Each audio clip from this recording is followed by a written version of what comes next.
Solutions. I found none better than People's Mujahideen Organization of Iran, also known as MEK. They are highly organized, highly educated, committed, and they go not just the extra mile, extra 10 million miles to deliver life, liberty, and justice for all. Now, I've known them for 35 years, and I've seen nothing but persistent resistance. They never give up. They always persist, and that is a great trait for a great organization. Yes, Madam Maryam Rajavi has proven to the world that Iran and Iranian people, they stand for life, liberty, and justice for all. We will stand tall, knowing that we have done all we can to keep the resistance alive and thriving.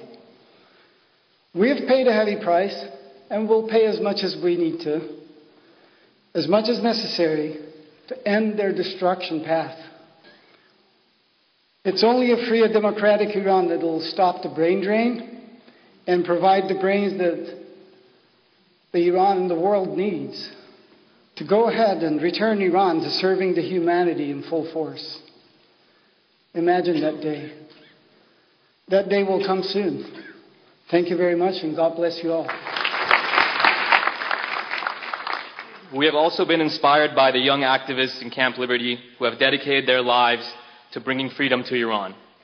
I would like to take this moment to remember those who have lost their lives over the past few years when Iraqi forces attacked Camp Ashraf. This includes Sabah, Hanif, and my own sister, Ossia, who grew up in the Bay Area in California before she went to Ashraf. All of these young people made a very conscious choice to dedicate their lives to fighting for a better Iran. And we can all learn something valuable from their sacrifice. The Iranian women feel fortunate to have a resistance movement, the Mujahideen Khalq, where women have the leadership roles. It is excellent, not only in the Middle East, but everywhere else on the earth, to have so many women in the leadership positions. The main reason that the mullahs are so hostile to the MEK is because the role of women play in MEK. For its part, the resistance has demonstrated that it has a strong conviction, honesty, the will to sacrifice, love of fellow human beings, and resolve. We are proud of this new mindset.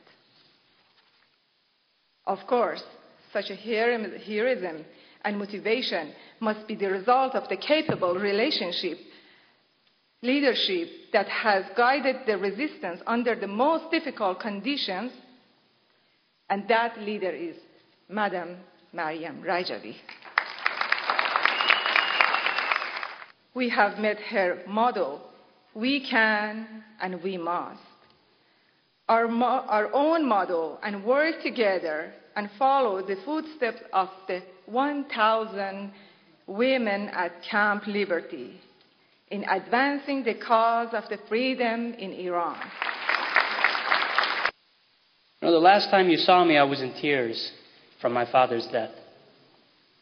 Iraqi security forces attacked Camp Ashraf at the behest of the Iranian regime on September 1st, 2013. They took away my father 175 days ago. And I'll never get the chance to ask him just about the simple things in life. I hadn't seen him in over 20 years, and now I won't even get the chance to see his grave because it seems like Khamenei is so afraid of my father's dead body that he had it and 51 others secretly buried. You know, a few weeks after the attack, a reporter asked me if I was afraid that my activism and being in front of cameras that would worsen my family situation in Iran and in Camp Liberty. You want to know what I told her? I said that thousands of Ashrafis chose to fight. My father began a journey Because of Khamenei's bidding and Maliki's doing, he's dropped his flag, but he's chose to fight. And I'd be damned if I didn't pick up his flag from the ground, dust it off, and claim it for him. Thank you. So I asked her, do you agree that it's a bigger tragedy if I do nothing? If we let them fight alone? Now that the remaining Ashrafis are imprisoned at Camp Liberty, I must repeat to the President Obama, the United States is legally and morally responsible for the safety and the security of the residents of Camp Liberty. That responsibility requires you to guarantee access to medical supplies, food, and basic human needs that they have been deprived. My message to Brother Masoud Rajavi. Khomeini and Khamenei murdered over 100,000 of the generation you had reared. Well, we're taking their place. Just as you were their mentor and teacher, you were our mentor and teacher. So today, I present to you a written Christian call to action. And I'm so glad to have my brother clergy up here, and I thank you for being here. Let me read it to you.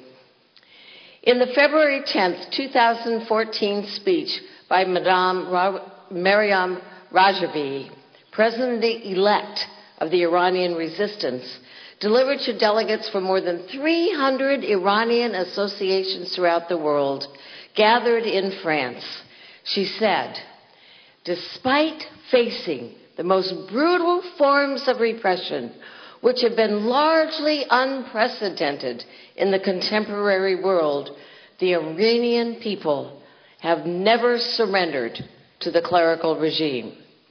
3 decades of perseverance by the MEK, she continued to say, and the Iranian resistance against the ruling dictatorship is the condensed version and essence of the Iranian people's refusal to surrender.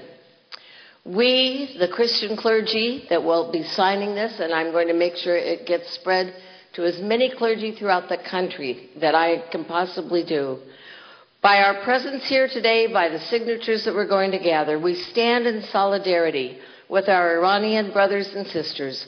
We support the 10-point plan of Madame Rajavi and the National Council of Resistance of Iran and encourage them not to surrender. It is out of our concern for social justice, human rights, and peace for all the world, that we call for attention and action through education, letters, emails, phone calls, and all possible forms of communication, advocating for human rights and democracy in Iran and support for the People's Mujahideen Organization of Iran. 2,900 members of which are currently being held in the prison camp, the concentration camp, that ironically and shamefully is called Camp Liberty. We are all brothers and sisters.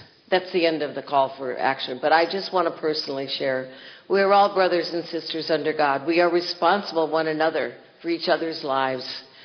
In the solidarity, I walk and I work with all of you. This is my cause too. I walk and work with the people imprisoned at Camp Liberty and all those in Iran and throughout the world who are working to bring about freedom and democratic change in Iran. And with great humility, I declare, as a Christian clergyman, that I am MEK.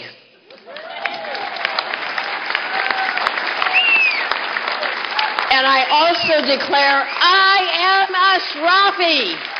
God bless all of you. Thank you. Thank you.